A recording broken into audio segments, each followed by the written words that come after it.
All attendees are in listen-only mode. Good morning, everyone, and welcome to your webinar. My name is Michelle McCabe, and I'll be your moderator today. Before we begin, we'll just quickly go through how to participate today. This is the GoToWebinar window, which allows you to see everything that Maya is going to share. There is a control panel on the right. It might appear as a small column of buttons, or more like this larger panel. By clicking into the orange square, you can close and then reopen that control panel again. The audio pane provides you with your audio information. Now you should be set to computer audio as indicated here, but if you do need to join by telephone for any reason, all of the dial-in information will be displayed there for you.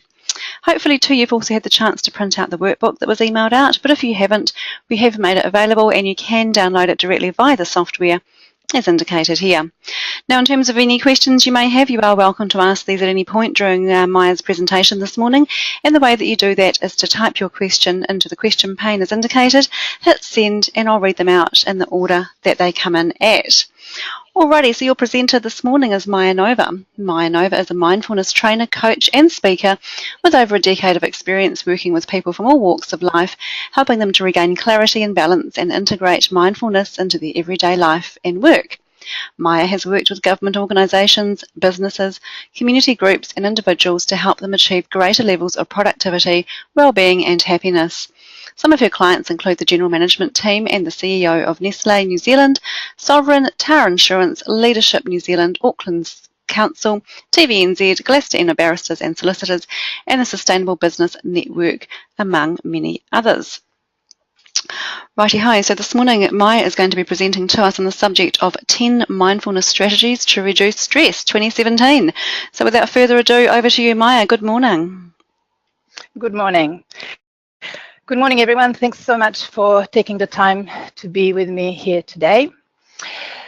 So just a few words before we start. This presentation may be slightly different to what you might be used to, and it will actually require your active listening and a degree of participation. So not to worry about what basically that means is there won't be a lot of downloading of information via the PowerPoint. So I may invite you to have either your workbooks ready or perhaps a sheet of paper and a pen. So as maybe things that you want to remember or find useful or maybe have questions about come about, then feel free to take some notes. So really all that is required of you now is to actually maybe sit back a little so that you can take some of these strategies on a level that will actually help to give you an integrated understanding of how you might be able to reduce stress in your work and your life. So I would like to begin with just a note on resilience. So it's a term we are all familiar with. It's a pretty beloved word in our learning and development vocabulary. And yet I wonder what we mean by that word. What do we understand resilience to be? So I was recently doing a presentation on the role of mindfulness in resilience. And I thought to look up this definition, and here it is. I'd actually really like to share it with you because it struck me as quite pertinent. So here it goes. Resilience is the capability of a strained body to recover its size and shape after deformation caused especially by compressive stress. So think about that for a moment. Anything that, you know, if you can imagine squeezing a ball or crumpling a piece of paper, that is a compressive stress. So in terms of emotionally and mentally, what that means is that it's an ability to recover or adjust easily to misfortune or change. So I would think that that becomes something really useful for us in terms of our practice is how quickly can we spring back into shape. Something, you know, creates pressure, it creates a challenge, it impinges on us. How quickly can we spring into shape would probably define the degree of our resilience and also how much ongoing pervasive stress we find ourselves under. So this is what I would like to explore during this webinar, is what is it that enables us to spring back into shape faster? And so I would say it is about not perpetuating the conditions that cause stress unnecessarily. So in front of you is a wonderful quote that I tend to use a lot by even more wonderful man, Viktor Frankl, who was a Swiss psychotherapist who actually managed to survive 4 years of concentration camps and Holocaust. And if that's not resilience, then I don't know what. So he definitely understands what he's talking about when he talks about our ability to withstand stress and respond creatively. And so he says between stimulus and response, there is a space. And in this space lies our power and our freedom to choose our response. So think about that. Everything really in our experience is about stimulus and response. Our body responds to sounds, to temperature, to perceived stress, to thought processes, and very little gap in our ordinary lives. In other words, we are very reactive. You could almost say we're a bit like a jack in a box, you know, when someone pushes our button and we kind of react without hardly considering what our response might cause. So what follows that initial stimulus is often mental perpetuation of problem. So if you think about your stress, it is hardly ever to do with what is happening in the present moment, isn't it? It's often either going over something that happened in the past that you were not happy with. Perhaps you didn't perform as you like. Maybe you got some difficult feedback. Maybe something really challenging happened. And then your mind tends to ruminate and go over and over how you might have done it differently, how you failed, and so on. And so creates the symptoms of stress. Or you might be going in your mind over and over some kind of uncertainty in the future. It's what one of my friends calls the unintended rehearsal for disaster. So what happens, in other words, is that our brains and our minds tend to overthink problems. And I'll give you an example of that is when you actually don't want to be thinking. So you may be trying to have a good night's rest and the clock is ticking and maybe it's, past midnight or 1 a.m. or 2 a.m. and your body is wanting to relax and your mind is going over and over and over as if on some kind of autopilot. So unfortunately, most of us are familiar with this scenario. And so it's this excessive overthinking that is really a major part of our problem. There has been a phenomenal amount of research done in the past 10 years in terms of understanding the impact of mindfulness practice on our brains and our capacity to regulate our mental and emotional activity, in particular in the fields of psychology and neuroscience. And so some of these data is through the fMRIs and the neuroimaging. And we now know that this kind of wave-like mental quality activity can be measured. And this is the figure that comes through, that average person has somewhere in the vicinity of 50,000 and 70,000 thoughts a day. So I want you just to take that in for a moment. It's, a lot of thoughts, probably something like 20, 30, 40 thoughts every minute. And so what we need to understand that these are not fully formed ideas. These are the impressions that mind receives about what is happening, making connections, associations, comparisons, and so on. That's the function of our brain, is to create patterns and perceive patterns and probabilities. And so it tends to be in, full drive mode all the time.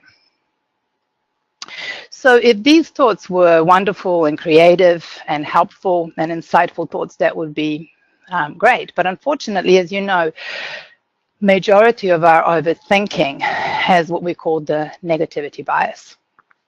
So one of the really important things to understand is that to not take this personally, because it's not just you, it's actually how our human mind is wired, and how, in fact, we as humans are wired for survival. So again, this is something that we know from neuroscience, that it's basically this principle that happens, that when your mind perceives a threat, and the perceives is a key word here, because there may not be actual threat, but the mind perceives the threat, what will happen is, as a survival mechanism, your amygdala will be stimulated, and it will basically flood your nervous system with stress hormones such as adrenaline and cortisol in order to save your life.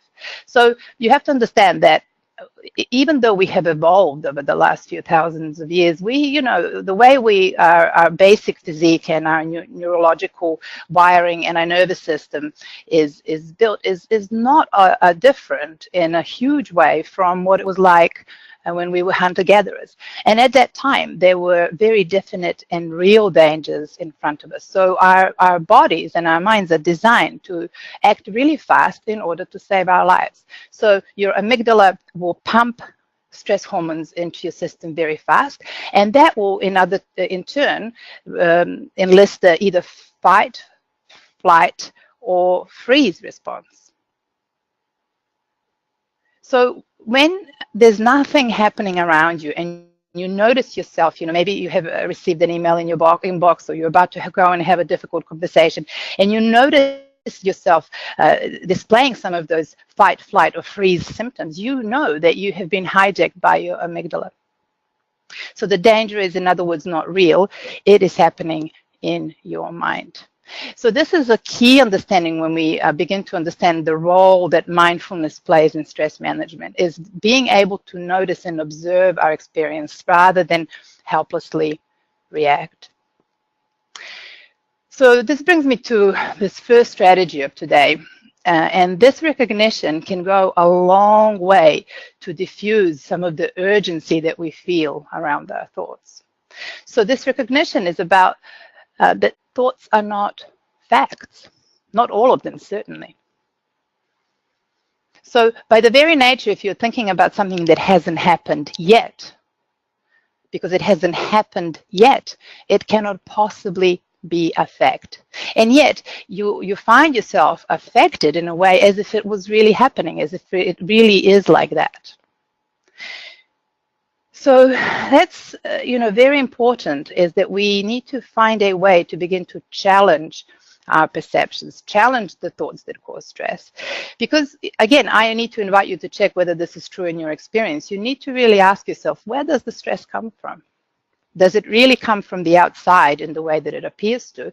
Is it because of your circumstances and external things? Or is it more to do how you're responding internally? What are the stories that are you telling yourself? What are the scenarios that your mind is creating? And then what is the emotional response that you find yourself in?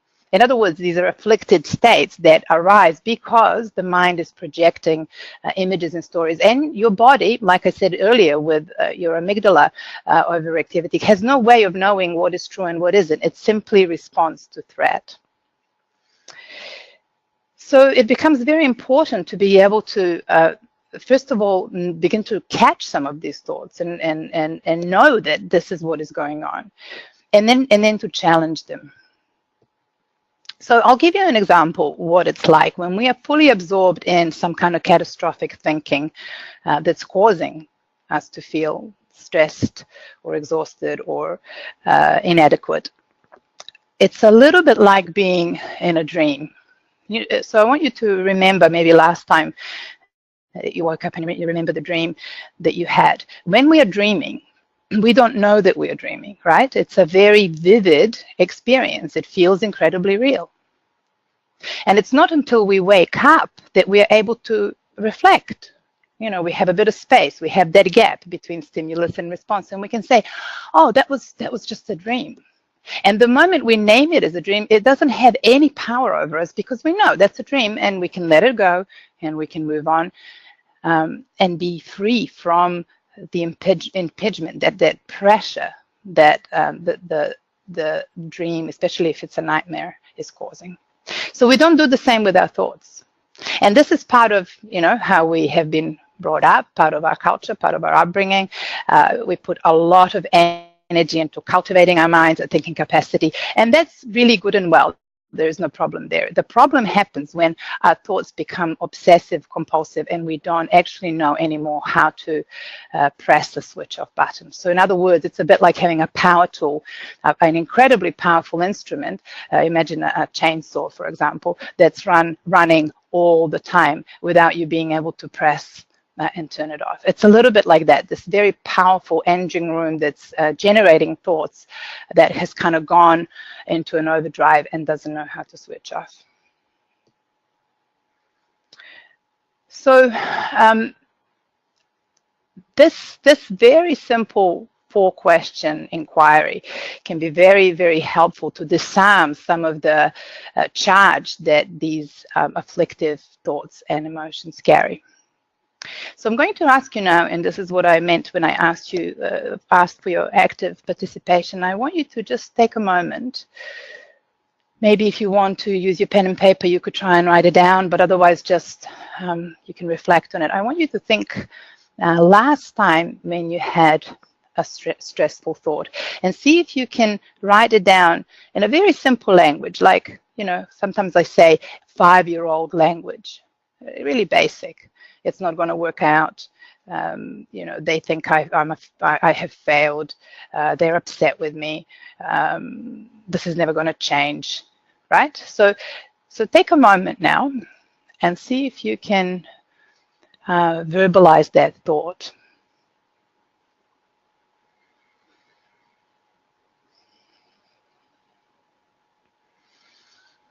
Okay, so hopefully you've got something, even if it's not fully formed. Last time when you felt stressed, what was the thought? And then the first question you need to ask, is it true? So oftentimes it feels, yes, it really feels like it's true.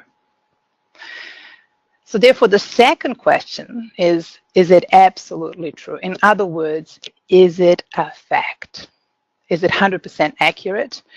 What kind of evidence can you find for it? Is it possible to see it in a different way? The third question, the third inquiry, is just checking, how does this thought make me feel? In other words, what is the impact of this stressful thought on me? Does it bring a sense of well-being and energy and focus, or does it create the opposite? Does it create stress, lack of energy, lack of clarity, lack of confidence? Notice the storylines you might be holding on to and being able to name some of the things that we feel in response to this thought. And then the final question and final inquiry is like, what would it be like if I didn't hold this belief? What would it be like if I was able to press pause? Imagine the possible benefits this could have for your own well-being and energy, motivation, your relationships. So I'll give you a wee example of my own experience with this. I have a very dear friend that I think of very highly, who lives down in Wellington, and I haven't heard from her in a little while, and I've texted her and I haven't heard back from her. And almost instantly there was a thought there, and the thought went like this. It said, she is upset with me, right? It's just this kind of knee-jerk response, a reaction. It's a blind reaction based on our, our own patterning of doubts and insecurities and so on. She is upset with me. So that's your statement. That's your 5-year-old statement. And so I caught myself thinking this, and then I could check, is it true? Is it true that she's upset? I mean, it feels like it. But then, is it absolutely true? Is it a fact? And this is where it really starts to fall apart, because I haven't checked. The truth is that I don't know. I haven't checked. I have created an assumption in my mind. And I invite you to notice just how often we do that. Maybe someone walks into the room, they look the other way. Do you take it personally? Do you create assumptions about what is going on? So then, of course, how this thought made me feel, well, it really made me feel worried, slightly insecure. I was worried about what the impact of that might mean. What might she possibly be upset about? Have I done something wrong? And so on. So really, the only thing left for me to do was to actually check in and ask. So I did. I wrote another text and I said, are you actually upset with me? And I still haven't heard back from her. So then, of course, there's this affirmation. Yeah, she must be really upset with me. However, I haven't actually received any confirmation or checked. And then 3 days later, she texted and she said, "Sorry, I was out of range and at a retreat." No, why would I be upset with you? You see? So all of this has just happened in my mind. And I have worked for over a decade with a really diverse range of people. And I feel that this is a fairly universal process that happens. We tend to make up a lot of things in our minds that really don't serve us and don't work for us. So then the question becomes, who would we be without our stressful thoughts? So in order to engage with this a bit more mindfully, we need to slow down a little bit, just a fraction. I know all of you are busy people. Your work is probably very challenging. Then you have, things that need to happen at home. And so we kind of end up having these never-ending to-do lists. And we can start to be a little bit, headless with it, just kind of running around in what I call this trance of busy. When I was doing this presentation recently at Auckland Council, one of the ladies put her hand up when I shared this, and she said, this is really interesting because I have little children and I run around, getting them in and out of the car, and I feel like I'm always just racing. And she said, I have this lovely elderly neighbor, and one day she just came to me with this cardboard little sign in her hands that said exactly this: slow down. Sometimes we don't even realize that we are rushing through our lives. And one of the great strategies that comes with this is then try as much as possible to do one thing at a time. And if you check, again, this has become something very pervasive in our everyday life and culture. We tend to what we call multitask, except that I feel multitask is a myth. We just move very fast from one thing to the next. But we tend to do these things at the same time: eat breakfast and check our Facebook or text someone, and then listen to the radio in the background, and then try and talk to our child that's ready for school. And it becomes this very hectic way of living that we kind of just somehow find ourselves in without necessarily having chosen to do that. So, this kind of sense of busy, that everyone is busy, and that has almost become a measure of success. You go to the supermarket, you ask people how they are, they say busy. Are you busy? Yes, we're all busy. And yet, really, is that what we want to be? Maybe we would like to be focused, productive, creative, balanced. So this kind of trance of busy starts having a massive impact on our life and is very detrimental to our well-being and the levels of stress that we feel, because we hardly have any downtime. And our nervous system needs some downtime to spring back into shape, to use that initial analogy that I was using earlier. So the problem with this kind of what I call the trance of busyness that we find ourselves individually and collectively in, that we kind of tend to be busy even when we are not busy. So I invite you to reflect on that. When you have a little moment, a little window of time, look what happens. Look how quickly you tend to fill it up with another thing to do. So this brings me to this next strategy, and that is that we need to begin to notice some of that. We need to become a little bit more conscious of what is going on. We, unfortunately, through the repetitive nature of our daily life, tend to fall asleep a little bit doing these things. We kind of go on autopilot. We go through our routines and we just simply habitually move through the motions. You can wake up in the morning and have your cup of tea, and then, whatever it is that you do, get to work. And sometimes we can still feel like we haven't woken up. We're still kind of not quite there, not quite present. A perfect example of that I'll give you is, for example, driving a car.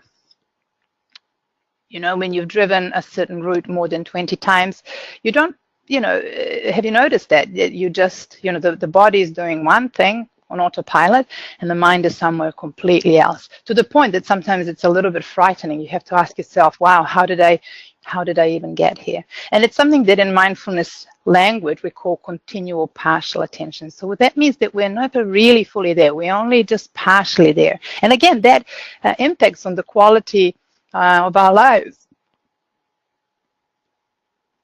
So we need to learn to slow down, we need to learn to notice what is going on, and then we need to make a conscious choice to stop, to pause. You know, it would be great if this could all happen without any effort, but once we understand, hopefully by the end of this presentation, you might have a little bit of an insight into how our minds work, then realizing that we have a choice. That's a powerful thing, that we can actually stop. We can use what I call the purposeful pause. And so with that comes this other tool, and out of most of the tools that I use, this is the one that tends to stick with people because it's an easy one to remember and it's an easy one to practice. So stop in itself is a magical word. When something is not working for you, you do actually have the capacity to stop and go the other way. One of my clients recently used this wonderful analogy saying it's a little bit like jumping on a train and not knowing that you've jumped on. And instead being able to check, is this my train? Or maybe able to say, not my train, I'm not going on this train of thought. Because that's really how thoughts work. They're like trains of associations. And so this capacity to stop and check, where is my mind going? Do I want to go there? Can I stop? Maybe I can choose a different train to jump on. Okay, so stop stands for, S is for stop. T is for take a breath. Breathe in and breathe out. O is for observe. And P is for proceed. So what this really effectively is a mindful interruption. You are interrupting your kind of a reactive, mindless, distracted, semi-present state, and you're choosing for one brief moment in time to bring your full attention to your experience. Our minds are constantly outwardly focused, very, very little awareness on what's going on right here and now. So this whole time I've been talking and you've been listening, you have been breathing. Your body has been breathing. Have you noticed? Most likely not, because you don't have to. It's happening quietly at the background of your experience. And yet when you choose to pay attention to the breath, it brings you right back to where your body is. It brings the mind and the body together, and it allows you to become fully present, not just partially present.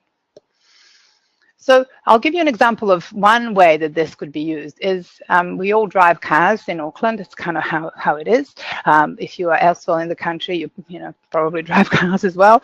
So coming to a red light, this is an opportunity to stop. Now I invite you to check what has happened. The car has stopped, the body is still. What is the mind doing? So often we continue to keep busy, to fidget, look at our phone, fiddle, wait, become impatient.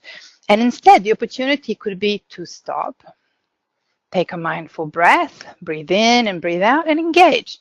Notice your hands on the wheel, notice your body in the chair, look out the window, look at the colors, the shapes, what is going on. And in that moment, you reconnect with reality. It's a reality check. You're no longer living in the virtual reality in your mind. You're coming back into direct relationship with the present moment. And then proceed, of course, is onwards. So this really brings me back to the breathing. As some of you may know, it's one of the techniques or strategies that is used extensively in mindfulness practice, because the breathing has this way of helping us to become aware of our experience and to regulate our experience. So, if we are anxious, we might be breathing very shallow and very deep. If we're depressed, we might be, our breath can be really faint and our energy is low. And so the moment we bring our attention to the breath, we can engage with ourselves more mindfully, and we can begin to change our experience by choosing to breathe a little more deeply. So I'll give you an example. Recently, I was working with a client of mine who was recommended to me by another friend. And, she's one of those wonderful, hardworking people. And then suddenly, out of nowhere, she said she actually thought that she was having a heart attack, and she was whisked off into A&E. And it turns out she was actually having a major panic attack. It completely got her unaware. She just couldn't see it coming. And then subsequently, she realized actually just how exhausted and stressed she was, went to see her GP, and luckily her GP was,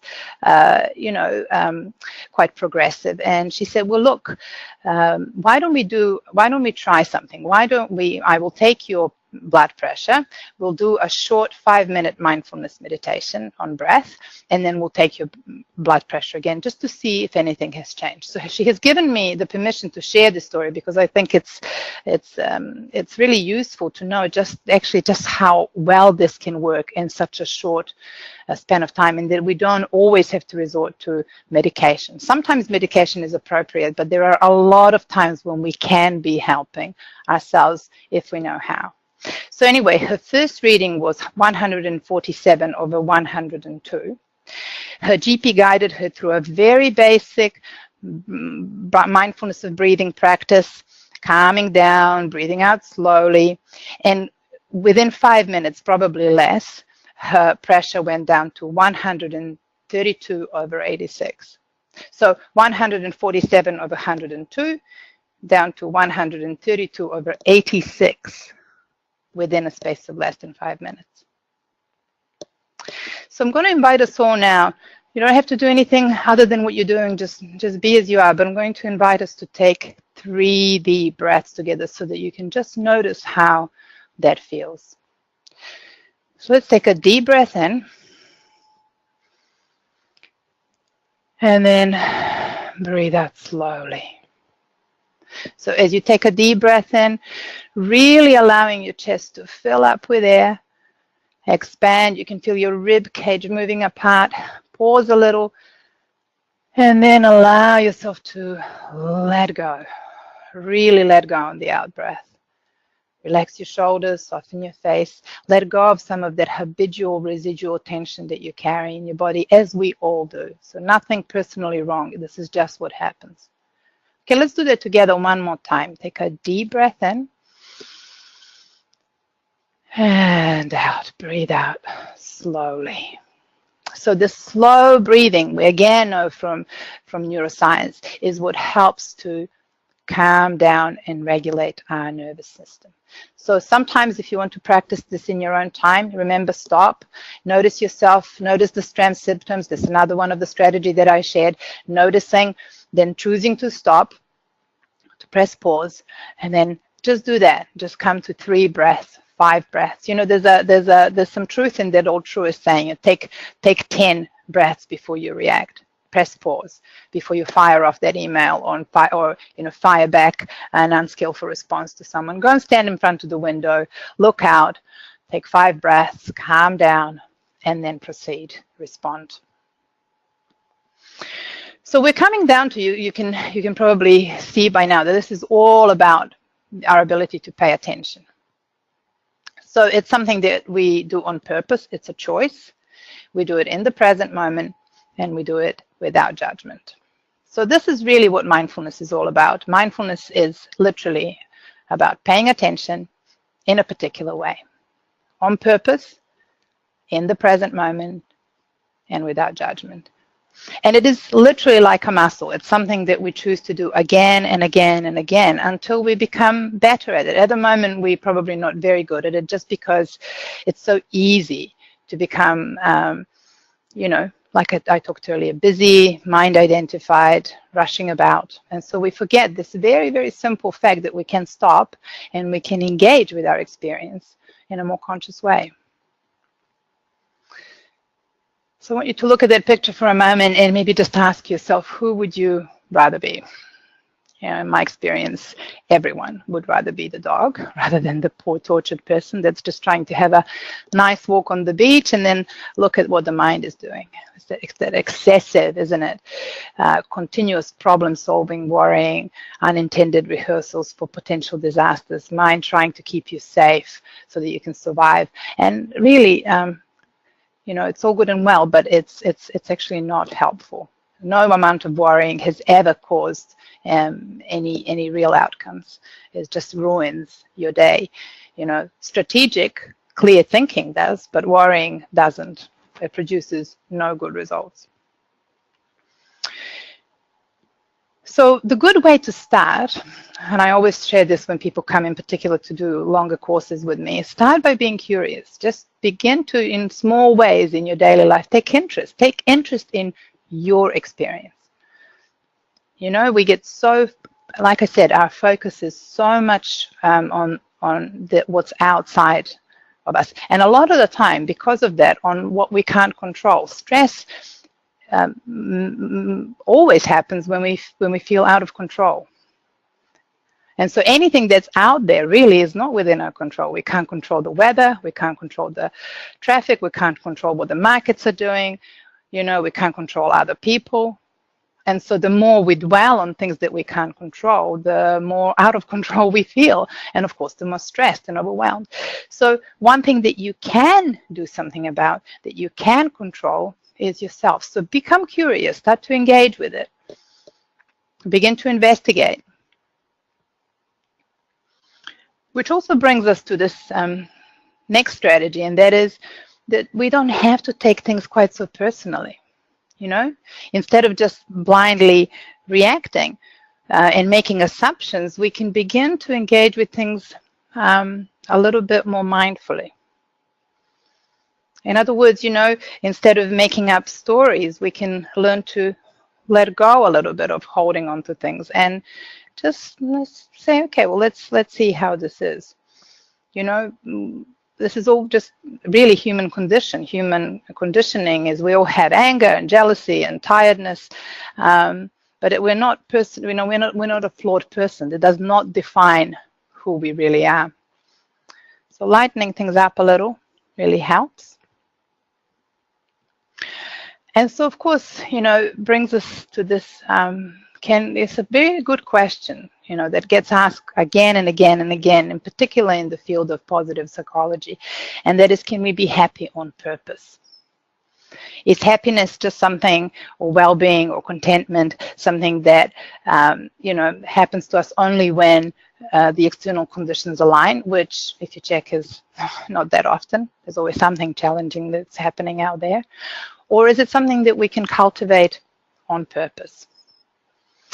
So smiling literally is quite a significant practice. If you lift the corners of your mouth ever slightly, it is impossible to stay miserable. And in fact, you experience the immediate neurological changes just by choosing to bring a soft smile of tolerance or patience or acceptance on your face.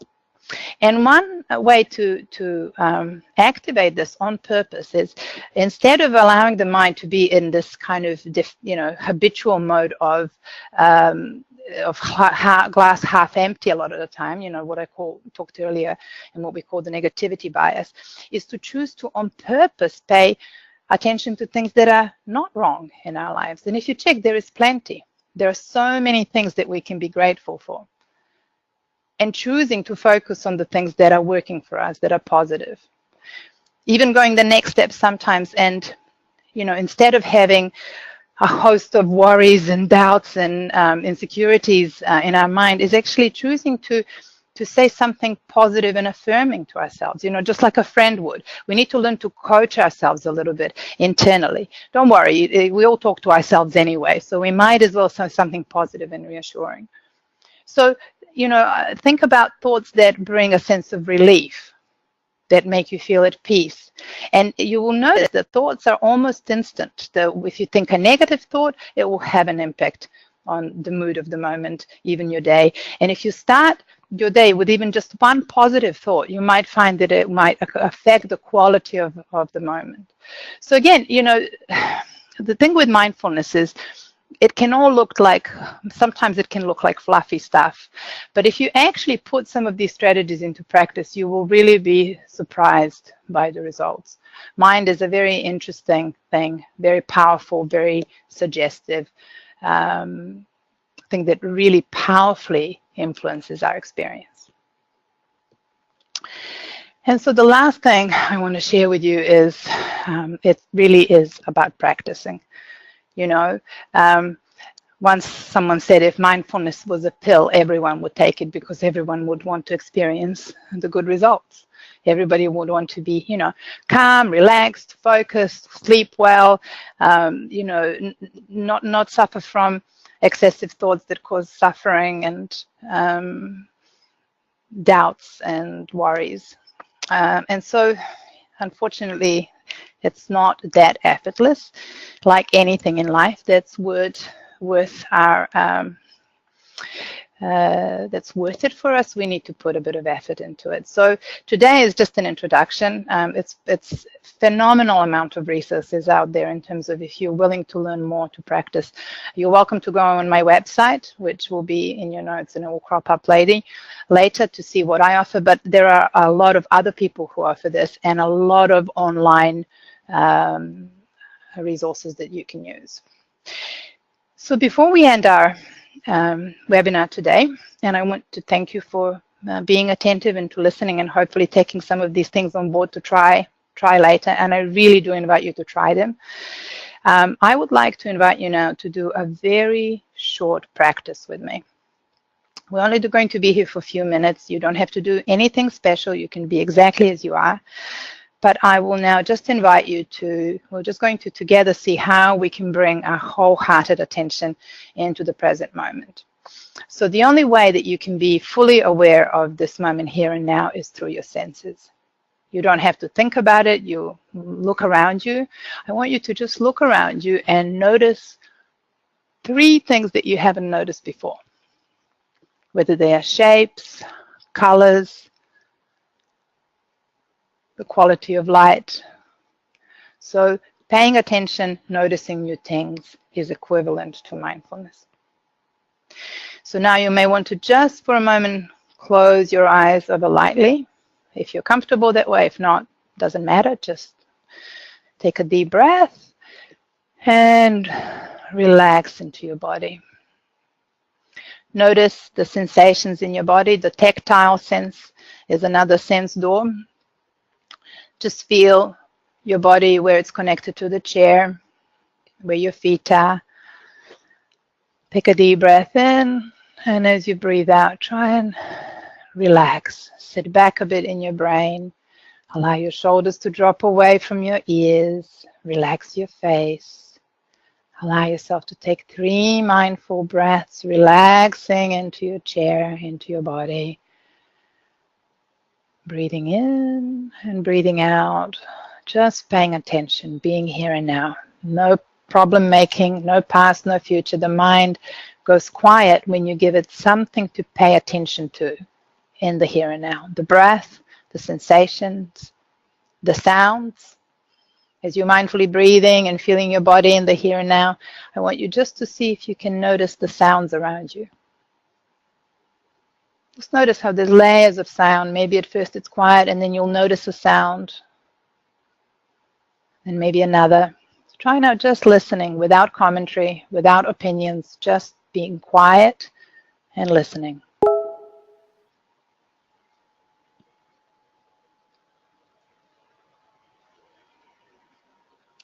And then we're just going to end. I'm going to ask you to just take 3 last breaths in your own time, trying to keep your mind on the breath.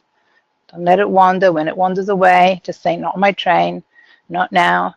Bring it back, recognizing thoughts as thoughts, and bringing your attention into here and now, which is the only real experience that we have. 3 mindful breaths. Breathing in deeply. Breathing out slowly, calming the nervous system down.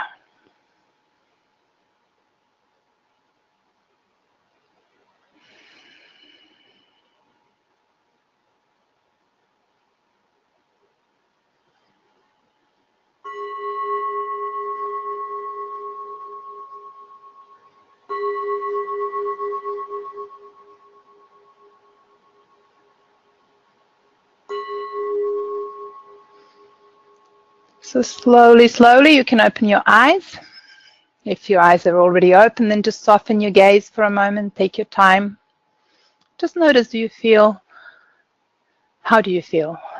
Are you noticing even like a 5% change? Are you feeling more relaxed, more at ease? Maybe you're feeling a little bit sleepy. That's often what happens. We're often more tired than what we realize. So no judgment. Remember, just being as you are. So remember, mindfulness is literally like training a muscle. Every time you notice you're thinking, you choose to retrieve your attention, bring it to the breath, bring it to your body, ground your attention for just a few breaths in the here and now. You're creating a new neurological pathway. You're creating a new mental habit. And it's that capacity to retrieve attention that will give you the internal resources to pause, not overreact, make more considered decisions, and literally develop your brain.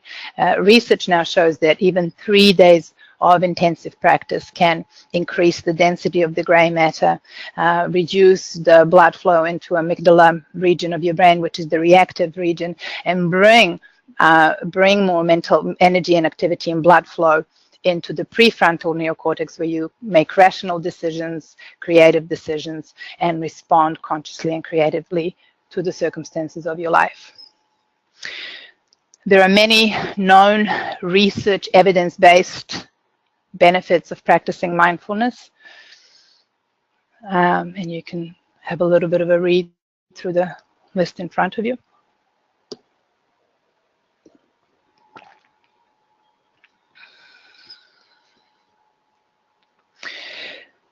So please don't worry about the top event. It's actually not relevant for this, but just to say that I do offer one-on-one training. I am actually running a course in Devonport, if you happen to be in Auckland, that starts next Monday. Please feel free to go on my website. There are updates there. I'll be running one more mindfulness workshop on the foundations of mindfulness before the end of the year, at the end of November. You're welcome to go and follow me on Facebook or Instagram or Twitter, or maybe you can connect with me on LinkedIn, which you can access via my website. And I just want to say one quick word before we end about apps. So we all use our smartphones anyway, and a lot of the time, you know what it's like. You sit down and you think, oh, I'll just quickly have a look, and then 20 minutes later you're scrolling through your Instagram feed or your Facebook feed or whatever it is that you do on your phone, you know. So instead, we could actually use some of these phenomenal resources. A lot of them are free or, you know, really marginal cost. So Headspace has a very, very comprehensive courses and meditations and instructions. They offer 2 weeks free training, and then after that you can go into paid training. So it's pretty much a leader in mindfulness space today. It's highly recommended. There are other apps such as Calm. There's also University of Auckland has a website called Calm with a lot of good resources there. There's a wonderful, simple, basic app called 3-Minute Mindfulness that a client recently recommended to me. And you can basically just download, put these little reminders for yourself. And you can program it to have a bell, just like the one that I used before, or another sound. And throughout the day, it will just remind you to take that pause, to stop, breathe, readjust. You know, so you have to understand it doesn't always have to be extra time. If we're busy, you know, we don't have to be doing things differently. We don't have to take time out as much as begin to just slow down, be a bit more considered with our daily activities, pay attention, engage curiously and creatively with our experience. And then there's the Insight Timer, which is my favorite app. It has these 2 modalities. One is where you just put a timer on for a period of time, or you can also go and choose from an incredibly extensive variety of guided meditations for stress, for sleep, for productivity. They range from 1 minute to 20 minutes to an hour. So I really recommend that you download one of these apps and just have a little play with it in a way that can be supported for you. So thank you so much for your time today, for listening and paying attention. And yeah, remember to breathe and smile. So I'm more than happy to take some questions now. We have about 10 minutes left. Okay, thanks very much, Maya. Alrighty, that's right, folks. It is question time. So just a reminder for those of you that would like to ask a question, the way that you do that is to type your question into the question pane in your control panel, hit send, and I'll read them out in the order that they've come in at. So we've got a couple in already, Maya. The first one is, can you give some suggestions on how to integrate mindfulness into a busy lifestyle? Yeah, that's a very, very good question. So look, there are actually many opportunities to integrate mindfulness into everyday life. And that's something that I'm particularly passionate myself and something that I really encourage people through my coaching and training practice. Simple things like everything that you can do in your life that doesn't require you problem solving can become, instead of becoming that kind of autopilot mindless activity, can become a mindfulness practice. So things that you do every day, like washing your hands, having a shower, walking a particular distance maybe in your office from your desk to the kitchen or the bathrooms, waiting for a lift, driving a car, waiting in a queue. These are all the times when you can press pause and begin to choose to pay attention. Slow down, bring your attention into here and now, feel where your feet are, feel, come back to your senses quite literally. It's actually a really great saying, come back to your senses. And then proceed, so remember, stop, take a breath, observe and proceed, transforming daily activities into mindfulness practice. Okay, our next question is, I know I'm very stressed, but when I do the deep breathing exercise, I feel like it will make me cry. Any tips on managing this? Oh dear, thank you very much for asking that. Look, yes, maybe some, not at work, but maybe sometimes it's okay. Because crying is actually a release. You must be holding so much, and you're very brave. And that's the thing, I really noticed this with Kiwis, such wonderful people. But, we have one of the highest rates in the developed world of mental illness because people, we're told to, chin up and go hard. And so, and then we're worried, gosh, if I let go, I'll just break down. And so, thank you. It's a very, very wonderful and courageous question of you to ask. Even if you did cry for a moment, it's not the end of the world, So that's what is happening, is that you start to breathe and your body just wants to release some of that pent-up tension that you're holding. So one of the things that I would suggest is that you actually put your, you can put your hand, one hand on the chest, one hand on the belly. Just breathe slowly and be very kind and compassionate with yourself. That's we tend to be very harsh on ourselves, and that doesn't really help. So just having a bit of compassion and trusting that we have always managed things. We are all here. We're still alive. We're still going. We've all had our share of difficulties and stress. So trusting in our innate potential. This is the resilience really comes from within, and we all have it. We all have the capacity to engage a bit more mindfully. So I really, I understand your concern, but it would be okay even if you had a little cry when you feel safe, and then you'll find that maybe you start to breathe a bit more easily, and then the next moment happens, and so on. So we run scared more than we need to. We have to trust our internal resources that we can respond. So yeah, good luck. I really hope. And sometimes asking for a bit of help, maybe a counselor or a coach or someone that can support you a little bit. There's a lot of people that feel the same as you do.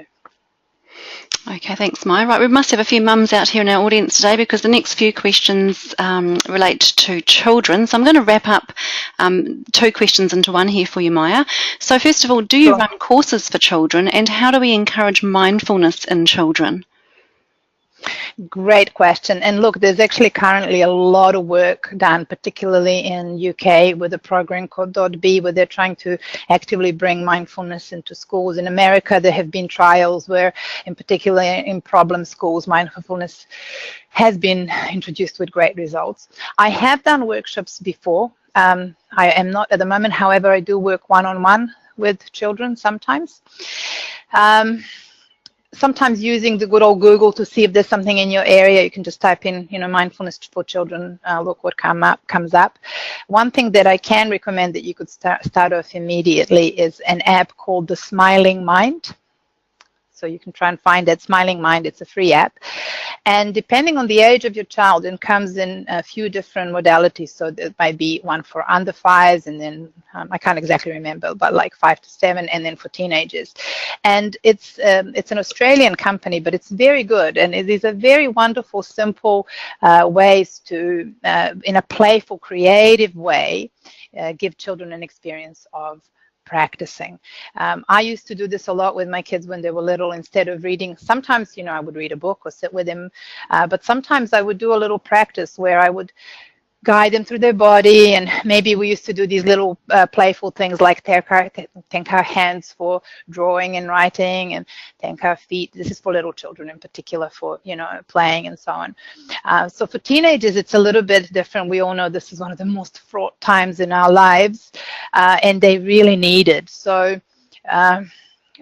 one thing is also just to normalize it, to begin to have those conversations, offer tools. So there are resources out there. If you can find them, you're more than welcome to contact me. Write me an email, and I'm very happy to talk a bit further about this. But yeah, children do respond quite well. You just need to be skillful in the way that you encourage them to do it and give them opportunities. Okay, can introducing children to mindfulness at a younger age help them to increase developing a more positive outlook? I mean, it's early days in terms of conclusive research, but I would say yes, because if we can notice those brain changes in adults, if we can, have those brain changes in younger children, we know that, for example, learning a new language increases the brain density, playing a musical instrument. So any kind of skill where the children are using to, use that mindfulness muscle, yes, absolutely. I think you could save them a lot of wasted time and energy. Imagine if we were introduced to some of these concepts and practices in our teens. We could have saved ourselves a lot of time and unnecessary struggle. Okay, you talked about that gap between the stimulus and response, and trying to choose our response in the gap in between. What do you do if you find you just jump over this gap really fast, despite your best intentions? If you cannot think rationally enough to embrace the gap in between before responding? Wonderful, great question. I would say that would be the experience for a majority of people. First off, I'd say 90% of the people will really struggle to find the gap. So that's okay. That is how it is.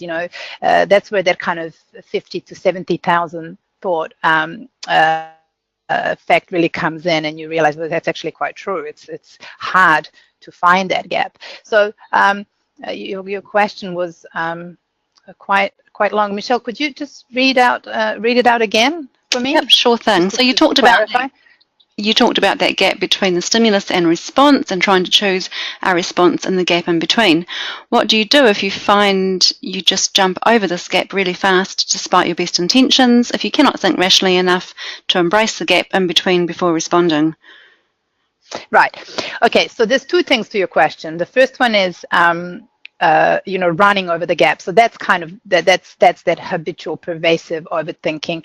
Just like literally like you have jumped on a train and the train is just sort of running without you. You're not driving the train. You're just kind of on the train as a unwitting passenger.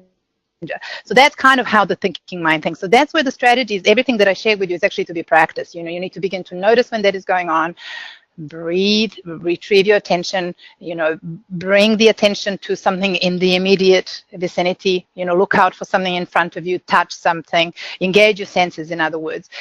The more you do it, the easier it will become. At first, when we, when you're a beginner at something, you're not going to be very good at it. That's literally how it is. So, we have a lifetime of excessive thinking. Just by us choosing to stop for a moment, it won't happen overnight. So basically, trying over and over and over again. But then, when you're talking about not being able to make a rational response, that's because we're now in that afflicted state. We are overrun by a survival mechanism, and so that's where we need to bring attention again to our emotions and things that are driving us. So, yeah, like I said, it's not a quick fix, but if you begin to use some of the strategies, practice, you will find that actually you will have a little success here and there, and then that will give you confidence to continue.